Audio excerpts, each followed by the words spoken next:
بسم الله الرحمن الرحيم. السلام عليكم ورحمة الله تعالى وبركاته. اللهم صل وسلم وبارك على سيدنا محمد وعلى آله وصحبه الأخيار إلى يوم الدين، والحمد لله رب العالمين أوله وآخره.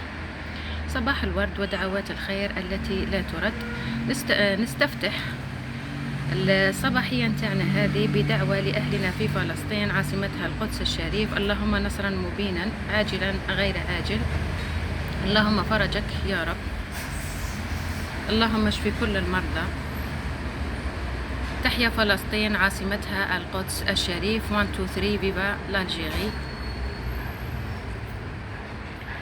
درت لكم هذا المقطع اليوم باش نستشيركم وتفيدوني بمعلومات حول هذه النبتة اللي نبتت عندنا، يعني ما غرستهاش، نبتت هكذا وحدها، ما عرفتش وش اسمها وفاش يستخدموها.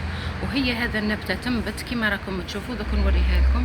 تنبت هكذا، هذه الورقة نتاعها،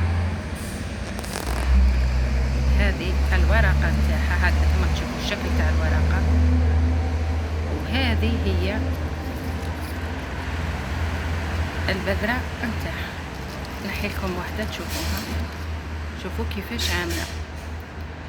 نبتت في وقت الربيع وكما نقولوا حنا ويبست. دوك نوريكم الشكل تاعها النهائي. تولي هذا الاخر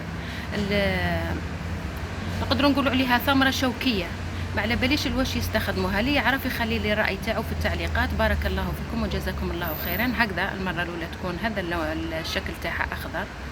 هاي شوفوا كي ندير بيدي هكا حتى ما يضرش الشوك تاعها، ما فيها حتى ضرر.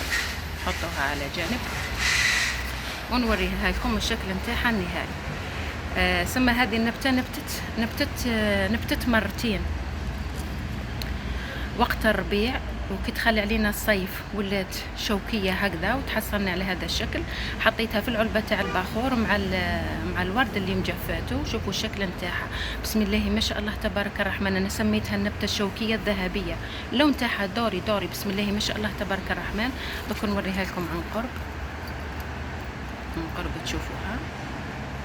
هاي بسم الله ما شاء الله تبارك الرحمن.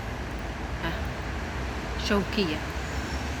اللي يعرفها لنا وش اسمها وش يستعملوها يخلي لي اخبر في التعليقات. كيفاش نبته غارستها في الدار وما نعرفش الاسم نتاعها. انا ما غرستهاش، جبنا التربه هذه برك باش نديروها هنا للبوكيات. نبتت وحدها هذه النبته، ما عرفتش وش هو اسمها والواش يستخدموها.